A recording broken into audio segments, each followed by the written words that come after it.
Lucio, pertenezco acá de la UBA, soy partícipe del proyecto de investigación que dirige Victoria Molinari en la Cátedra de Historia de la Psicología Borinsky, ex Pavesi, ¿no? Para que ubiquen dónde estoy trabajando. Bueno, acá el título es un poco largo, pero para resumir de lo que les voy a hablar, ¿no? Es de la psicología aplicada a la publicidad y cómo todos estos saberes psicológicos que vienen de Estados Unidos fueron aplicados acá en Argentina, ¿no? Acá les puse el título, la odisea de JWT influenciando los hábitos de consumo de los argentinos, ¿no? Porque vamos a ver que esta empresa JWT, ¿no? Que es esta de acá, John Walter Thompson Company, le voy a decir JWT para no decir todo ese nombre, ¿sí? Es quien arrancó a hablar de esta psicología aplicada a la publicidad. Y vamos a hablar más que nada de la psicología del consumidor y en su momento haré ese matiz. ¿Cuál es la diferencia de psicología del consumidor y psicología de la publicidad?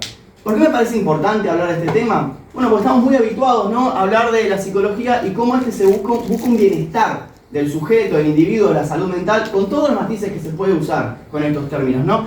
En cambio, una psicología del consumidor no va a buscar, ¿no? Me imagino que pensaban que quizás no busca el bienestar de los individuos, sino quizás que se pueda mejorar las ventas de un producto para un empresario que invierte en esta publicidad, ¿no? Vamos a ver, como les dije, qué es la psicología del consumidor, cómo se aplicó esta psicología en Argentina, cuál era el ámbito publicitario antes de la llegada de John Walter Thompson Company, ¿sí? Porque había publicidad en Argentina antes, ¿no? Y voy a poner como ejemplo dos campañas, una de Standard Oil, ¿sí?, y la de General Motors, hecha por John Walter Thompson Company. ¿Quién inicia esto o a quién se le atribuye el inicio? Nada más y nada menos que a Watson, ¿sí?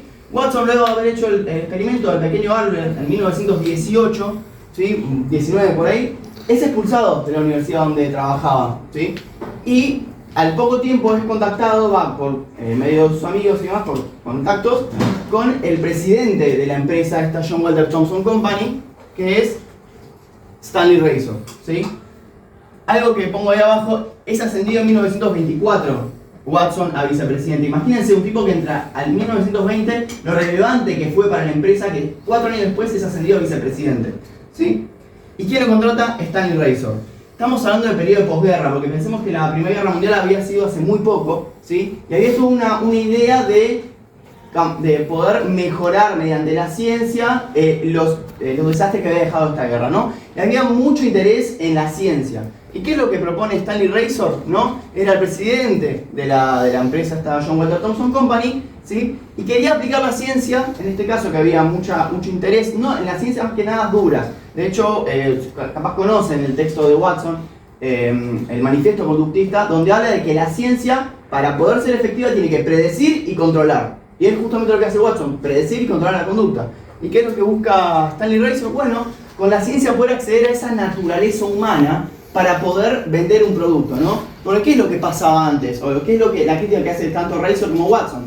Antes se derrochaban muchos recursos en hacer imágenes muy lindas, grandilocuentes, pero no se buscaba interpelar al consumidor. En cambio, con una ciencia, ¿sí?, que se pueda interiorizar en la naturaleza humana, se va a poder interpelar al consumidor y hacer más eficiente y eficaz, ¿no? Se va a gastar menos en cosas que no interpelan al consumidor y se va a hacer más eficaz la acción de la publicidad, que es vender un producto. Esto está en un contexto de que, bueno, Stanley Razor no solo contrata a Watson, contrata a otros universitarios con este ideal científico, ¿no? ¿Qué es la psicología del consumidor? Acá yo les traigo un texto en el que ha hablado Watson, ¿no? Watson ha escrito desde 1920 a 1935 en esta empresa. 15 años, ¿no?, de un trabajo en el cual, por lo menos yo no he escuchado mucho hablar de esta etapa de Watson, ¿no? Acá este boletín, ¿no?, donde más se escribía era en newsletters, en boletines internos, habla de por qué se fuma el cigarrillo que se fuma, ¿no? ¿Qué es lo que hace que una persona decida fumar este cigarrillo y hacerse adicto a ese cigarrillo y no otro, ¿no? Y hace todo un estudio científico y te va explicando paso por paso cómo es que lo hace. No voy a detenerme en Watson, quiero ir rápidamente a Argentina, ¿no? Pero podemos hablar de la psicología del consumidor, es aplicar el conductismo para incidir en la naturaleza humana.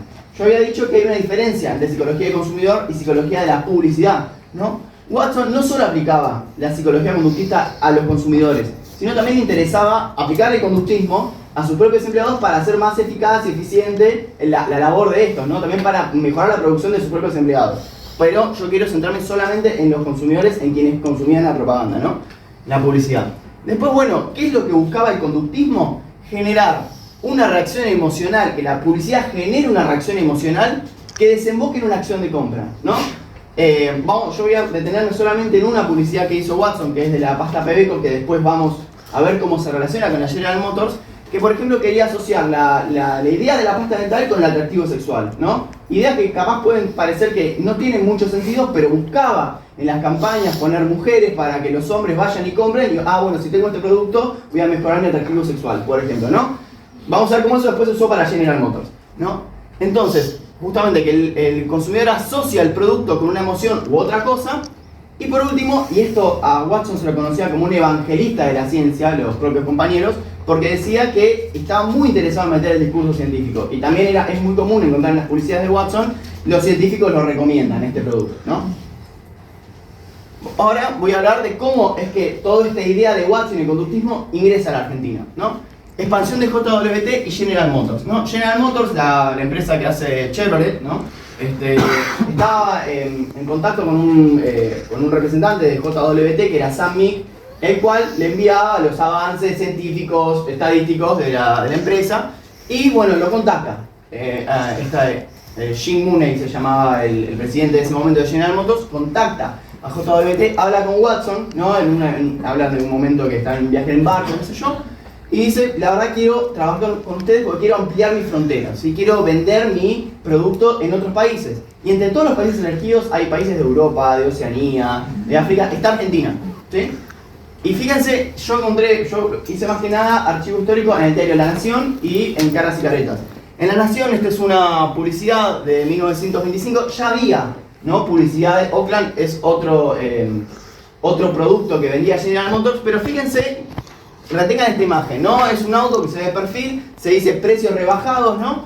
Y vamos a ver cómo después se transforma esta publicidad, cuando se empieza a aplicar toda esta metodología pensada por Watson, ¿no?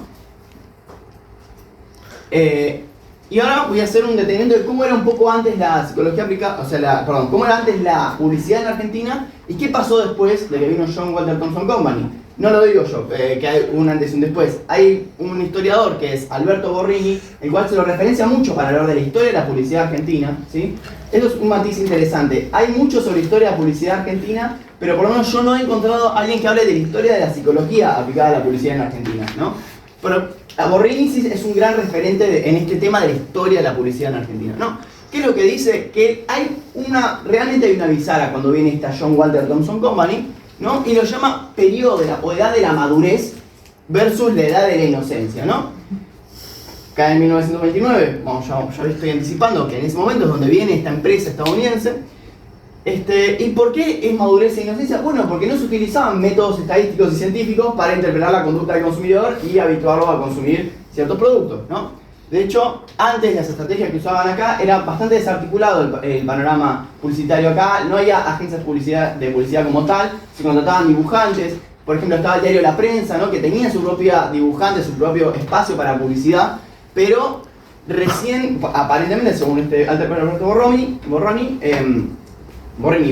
no como el periodista, sí empieza a haber esta idea de meter las estadísticas y métodos científicos para interpretar la publicidad y ya no va a estar en quizás imágenes y demás, ¿no? Y acá voy a citar a un señor que se llama Henry Ricketts, que es quien fue enviado por John Walter Thompson Company, ¿sí? Para hacer un estudio de mercado y ver qué es lo que pasaba acá con la publicidad y con los productos, ¿no? Es mucho más larga la cita, a mí me interesa recortar esto, el subrayado es mío, ¿sí? Para ir bien a lo concreto. Dice, Buenos Aires es una hermosa ciudad con calles anchas y adorables plazas, completamente cosmopolita, con cada desarrollo moderno, incluyendo subtes que son más atractivos que los Estados Unidos. La mayor diferencia es que las publicidades hasta ahora son de mala calidad. La mayoría carecen de diseño y educación, muy poco esfuerzo se ha hecho en apelar al consumidor desde su punto de vista o usar una idea consistente de venta, ¿no? La palabra modernidad y consumo moderno va a aparecer un montón, ¿sí? Donde en la siguiente diapositiva les voy a comentar, pero había como una cuestión de qué es un consumo moderno, ¿no? Porque lo que interpreté yo, porque es como que el medio lo dan por entendido, que es que no consumíamos cosas modernas. Bueno, es que comparar que quizás un consumo moderno es ir al teatro, pagarse un taxi, ¿no? Consumos que van más allá de comprarse ropa o comer, ¿no? Y este consumo moderno, yo por lo que interpreté, más parece a una sociedad más de consumo, ¿no? Va más por ese lado, me entiendo que va el consumo moderno y la modernidad que ellos plantean, ¿no? Y ahora voy a hablar del tema de la naturaleza humana, que es lo que había hablado un poquito antes cuando hablaba de Stanley Razor y Watson, cómo interpelar al consumidor, ¿no? Esto es lo que dice Watson en una conferencia que da, que se llama Influenciando la mente de los demás. Después de todo, es el factor emocional en nuestras vidas lo que provoca provoca y activa nuestra conducta social, ya sea para comprar un cañón, una espada o una pólvora. El amor, el miedo y la ira son las mismas en Italia, Etiopía y Canadá. ¿Qué significa esto? No importa las diferencias culturales, todos tenemos la misma naturaleza humana, por lo tanto, los estudios hechos en Estados Unidos pueden tranquilamente funcionar en el resto del mundo, ¿sí? Y esta es otra publicidad de otra marca de auto. Fíjense cómo era esta publicidad, ¿no? Del auto de perfil, se describe el producto, se habla de los bajos precios, fíjense acá abajo, no se llega a ver, ¿no? Que dice acá el precio, ¿sí? Dice, bueno, describiéndolo, etcétera, que era un recurso que usaba mucho, hablar del bajo precio. Y acá, ¿por qué le pongo el nombre Odisea de John Walter Thompson Company? Por este libro que se llama Gringo Gaucho, An Advertising Odyssey, que lo escribe Russell Pierce. ¿Quién es Russell Pierce? Es uno de los 3 enviados, que es concretamente este de acá, que son los enviados de John Walter Thompson Company para aplicar toda esta metodología estadística y científica para justamente influenciar las conductas del consumo argentinos y poder vender General Motors, o sea, los productos de General Motors, ¿no? ¿Sí? Este libro, Gringo Gaucho, me parecía muy interesante no solo porque habla de Argentina y del tema que a mí me interesa, sino también porque habla de muchas otras cosas. Por ejemplo, hay una conversación también con Watson, en un momento le dedican un capítulo al golpe de estado de Uriburu. Pensemos que este periodo, bueno, me lo puse en la primera diapositiva, pero no lo aclaré, es entre 1925 y 1935. Para que se den una idea, Gardel está en su mejor momento en esta época, ¿sí? Para que se den una idea histórica de qué pasaba, ¿sí? Y en 1930 se da el golpe de estado de Uriburu y esta gente queda ahí y escribe, che, estuvo en una revolución, qué sé yo, y hacen toda una interpretación yankee de cómo ellos ven el golpe de estado. Y esto pasa un montón en el libro, la interpretación yankee de cómo ellos entienden la cultura, ¿sí? ¿No? Imagínense esta cita. En enero de 1929 partí para Buenos Aires, Argentina, una ciudad virtualmente desconocida para Estados Unidos. Muchos estadounidenses no podían ni siquiera localizarlo en el mapa o incluso ni les importaba, ¿sí? Ahora vamos a las campañas publicitarias y cómo es la publicidad después de Walter Thompson Company, ¿no? Esta, en la que está más a la izquierda, ¿sí? Esta está dentro del libro, ¿sí? Hay muchas fotos en el libro y es muy interesante eso, también cómo interpretan ellos las fotos. Fíjense acá cómo está el auto, ¿no? Ya hay una perspectiva del auto, aparece una mujer en el auto y no se ve acá abajo, pero les juro que dice la palabra pique, no se ve bien por la cuestión de pique. Ahora vamos a ver por qué, ¿no? Porque ellos habían hecho una encuesta para poder, y a raíz de estas encuestas, hacer estadísticas, saber qué es lo que hacía que una persona argentina consuma un auto, ¿sí? Y dice que tenía que la mujer, a pesar de que no era la persona quien iba a consumir el auto, tenía que aparecer en la publicidad porque era un factor importante, ¿sí?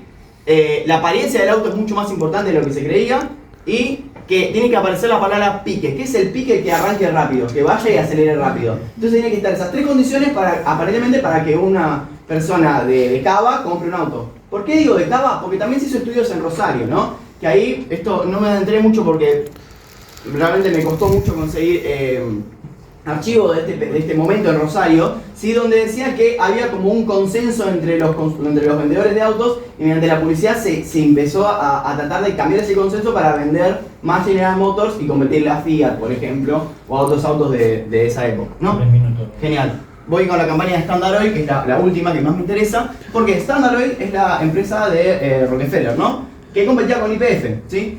¿Qué es lo que pasaba con Standard Oil? Bueno, también en 1932 más o menos, 1932, se entera de los avances de la publicidad hecha por John Walter Thompson y quiere laburar con ellos, ¿no? Los contrata.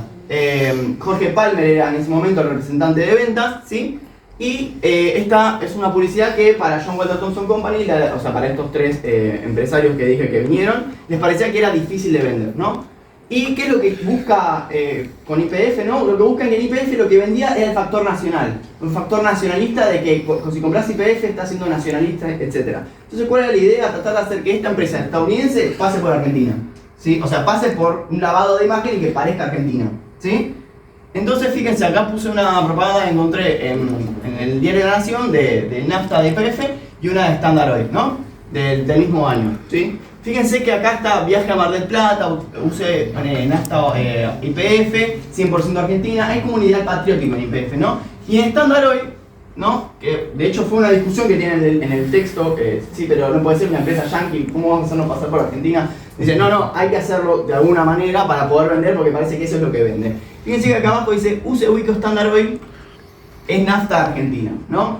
¿Sí? Entonces, ¿qué es lo que pasaba también en este momento? Estaba Agustín P. Justo ya después del golpe de Estado en Onganía y había hecho ciertas restricciones económicas, por ejemplo, devaluó la divisa, restringió la importación de productos extranjeros y fijaba precios, por lo cual los productos de Standard Oil se encarecieron, porque los fijó el Estado. Entonces, ¿a quién contrataron para hacer esta campaña? Resumo, a Juan José Soysa Reilly, no sé cómo se pronuncia, que es un escritor que en ese momento escribía en Caras y Caretas, ¿sí? Después me enteré que también había hecho mucho trabajo por la literatura, sé que introdujo a Robert Dahl, por ejemplo, no me entré mucho en esa parte, me entré más que nada en lo que tiene que ver con Standard Oil y el conflicto con YPF, ¿sí? Que era aparentemente un personaje reconocido, ¿sí? Un periodista reconocido, y le piden que vaya a Salta, a Tartagal, para que escriba una nota acerca de lo que pasaba en Salta y cómo Standard Oil beneficiaba a la Argentina con sus productos, ¿no? Y mismo en el libro se ve como el tipo dice, sí, pero yo veo gente explotada a todo esto. El tipo primero estaba medio reticente a laburar con JWT, pero le dijeron, bueno, te damos $15.000 y ahí el tipo dice como que agarró. No, esto es posta, ¿verdad? Es así literal. Bueno, y dice mientras, por ejemplo, veían empleados mal pagos, decía cubierto de sudor y petróleo, en realidad le escribía que gozaban de salud y de bienestar, o que construían muchas escuelas de Standard Oil y que nos iba a beneficiar en términos de tecnología, y etc. Reflexiones finales, bueno, que esta idea de la modernidad, de la publicidad, en mi opinión, o por lo menos lo que para mí es, ¿no? Esta idea de madurez técnica y científica no permite ver justamente la subjetividad, la singularidad del consumidor, ¿no? Que es, en busca de la eficiencia y la eficacia, se esconde un interés empresarial, ¿no? Otra cuestión que hay otros autores, como por ejemplo Merron, uno que tomé para estudiar a General Motors, dice que no se aplicó la psicología aplicada, no se aplicó la psicología en la publicidad argentina, y por lo que yo estuve investigando, sí, porque por ejemplo el uso de mujeres en publicidad es algo que ya estudió Watson, ¿sí? Y acá se volvió a usar ese método. Y por otro lado, el concepto de naturaleza humana, con el que se realizaban campañas publicitarias, tiene un efecto de obturar la alteridad de las personas y de sus culturas, ¿no? Y eso es todo. Muchas gracias.